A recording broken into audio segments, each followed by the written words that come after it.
ಊರಿಂದ ಗುಡ್ಡೆ ಮಾಂಸ ತಂದಿದ್ದೀನಿ, ಸಾರು ಮಾಡಿ ಮುದ್ದೆ ಮಾಡಿ ಬಿಸಿ ಬಿಸಿಯಾಗಿ ಕೊಡು, ತಿನ್ಬಿಟ್ಟು ಸ್ವಲ್ಪ ಹೊತ್ತು ಮಲ್ಕೊತೀನಿ, ಸುಸ್ತು ಬೇರೆ.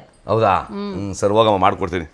ಏನು ಮಾಡೋದು, ಗುಡ್ಡೆ ಮಾಂಸ ತಂದವ್ರೆ, ಬಿಸಿ ಬಿಸಿ ರಾಗಿ ಮುದ್ದೆನೂ ಮಾಡ್ಕೊಡೋಣ, ಪಾಪ ಅವ್ರೂ ದಿನ ಕಷ್ಟಪಡ್ತಾರೆ. ಆಯುಷ್ ಸ್ನೇಹಿತರೆ ನಮಸ್ಕಾರ. ಗುಡ್ಡೆ ಮಾಂಸ, ಮಟನ್ ಸಾರು, ಬಿಸಿ ಬಿಸಿ ರಾಗಿ ಮುದ್ದೆ.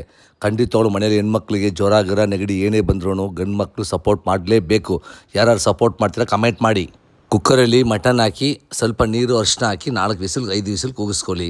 ಒಂದು ಬಾಣಲೆಯಲ್ಲಿ ಸ್ವಲ್ಪ ಎಣ್ಣೆ, ಈರುಳ್ಳಿ, ಕರಿಬೇವು, ಟೊಮೊಟೊ, ಉಪ್ಪು ಅಷ್ಟು ಹಾಕಿ ಫ್ರೈ ಮಾಡಿ, ಖಾರದ ಪುಡಿ, ಧನಿಯಾ ಪುಡಿ ಹಾಕಿ ಫ್ರೈ ಮಾಡಿ, ಮಿಕ್ಸಿ ಜಾರಲ್ಲಿ ಚಕ್ಕೆ, ಲವಂಗ, ಏಲಕ್ಕಿ, ಕಾಳುಮೆಣಸು, ಗಸಗಸೆ, ಸೋಂಪು, ಶುಂಠಿ, ಬೆಳ್ಳುಳ್ಳಿ, ತೆಂಗಿನ ತುರಿ, ಈರುಳ್ಳಿ, ಸ್ವಲ್ಪ ಕಲ್ಲೆ ಅಷ್ಟು ಹಾಕಿ ಪೇಸ್ಟಾಗಿ ರುಬ್ಬಿ ಅದು ಆ್ಯಡ್ ಮಾಡ್ಕೊಳ್ಳಿ. ಆ್ಯಡ್ ಮಾಡ್ಕೊಂಡು ಸ್ವಲ್ಪ ನೀರು ಹಾಕಿ ಬೇಯಿಸ್ಕೊಂಡಿರೋ ಮಟನ್ ಹಾಕಿ ರಪ ರಪ ಅಂತ ತಿರುಗಿಸಿ, ಫೈನಲ್ ಟಚ್ ಕೊತ್ತಂಬರಿ ಸೊಪ್ಪು. ಸ್ಟವ್ ಮುಂದೆ ನಿಂತಿರೋವಾಗ ಲವ್ವಿಂದ ಕುಕ್ ಮಾಡಿ ಸುಮಾರು ಅಡಿಗೆನ ಸೂಪರ್ ಆಗಿರುತ್ತೆ, ಮಜಾ ಮಾಡ್ಕೊಳ್ಳಿ.